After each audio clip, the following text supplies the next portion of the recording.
अस्सलाम वालेकुम दोस्तों, मेरा नाम है मोहम्मद सुलेमान और आप देख रहे हैं सुलेमान आइडियोलॉजी।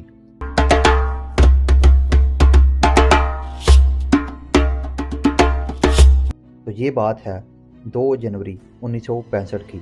सदारती इंतखाबात होते हैं मुल्क पाकिस्तान के अंदर। शेख मुजीबुर रहमान, मौलाना बाशानी, खान अब्दुल वली खान, चौधरी मोहम्मद अली और मौलाना मौदूदी जैसे नामवर शख्सियात अपनी अपनी पार्टीज़ को छोड़कर कंबाइंड अपोजिशन पार्टी बनाते हैं। इन सब के नाम सर फहरिस्त थे।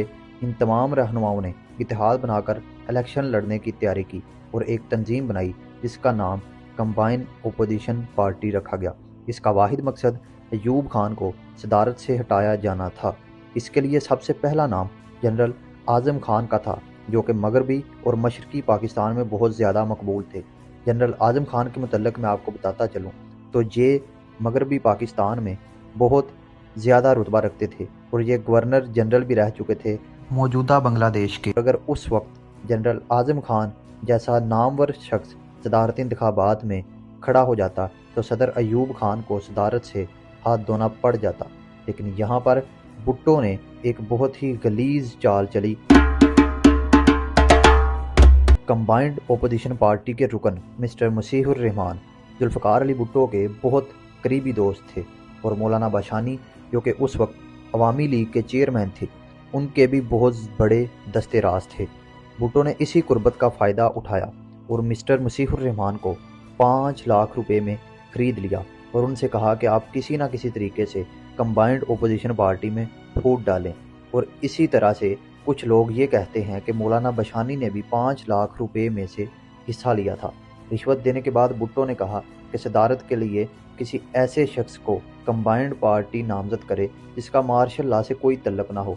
ये एक ऐसी सोच थी जो कि जमहूरी लोगों की होनी चाहिए और इसी सोच का फ़ायदा उठाते हुए ये काम भुट्टो ने किया, क्योंकि general Azam Khan martial law के वक्त उस वक्त की फ़ौज में बतौर जनरल काम कर रहे थे।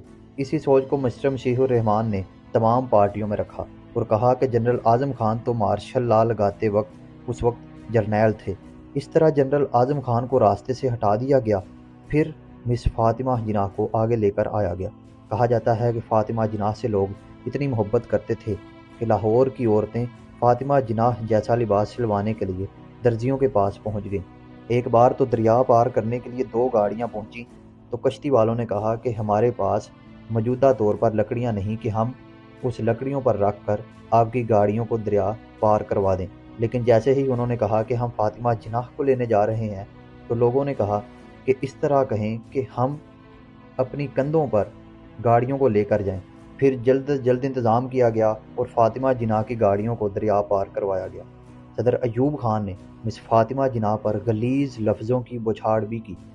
कभी कहा कि कायद आज़म उनको ताले में बंद कर देते थे और कभी कहा कि ये शादी नहीं करती क्योंकि इसको शादी करने का शौक़ ही नहीं बल्कि ये बग़ैर शादी के मरासम कायम रखना चाहती है।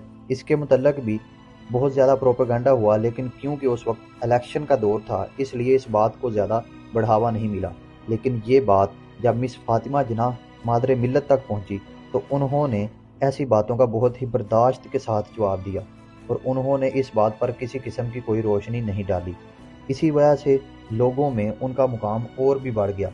जनरल अयूब खान को, जो कि उस वक्त ये सोच रहे थे कि इस बात का जब जवाब आएगा तो मैं मज़ीद प्रोपेगेंडा करूंगा, उनके पास किसी किस्म का कोई जवाब नहीं बचा था। इसलिए अब एक ही जवाब बच चुका था, एक ही रास्ता था और वो था कि किसी ना किसी तरीके से मिस फ़ातिमा जिनाह को दीनी तरीके से टारगेट किया जाए। इसीलिए उस वक्त के चंद उलमा इकराम को ख़रीदा गया। उनमें से चंद उलमा ने तो ये कह दिया कि औरत तो इस्लाम में हुक्मरानी करने की इस्लाम में इजाज़त है ही नहीं।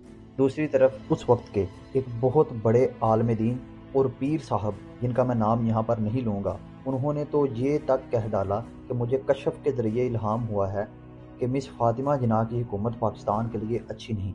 इस तरह से प्रोपेगेंडा के ज़रिए और इलेक्शन में अयूब खान ने अपनी ताकत को इस्तेमाल करते हुए इलेक्शन के बाद जब 3 जनवरी को नताइज मौसूल हुए तो सदर अयूब खान को 49,647 वोट मिले, जबकि फ़ातिमा जिनाह को 28,345।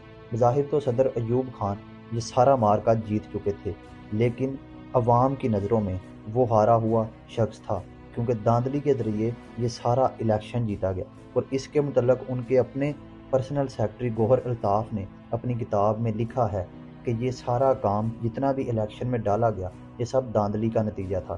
اور یہ جو حقائق میں بیان کر رہا ہوں وہ لیے گئے ہیں قدرت اللہ شہاب خان کی کتاب شہاب نامہ سے۔ امید کرتا ہوں آپ کو آج کی یہ ویڈیو اچھی لگی ہوگی۔ انشاءاللہ ملتے ہیں نیکسٹ ویڈیو میں، تب تک کے لیے اللہ حافظ۔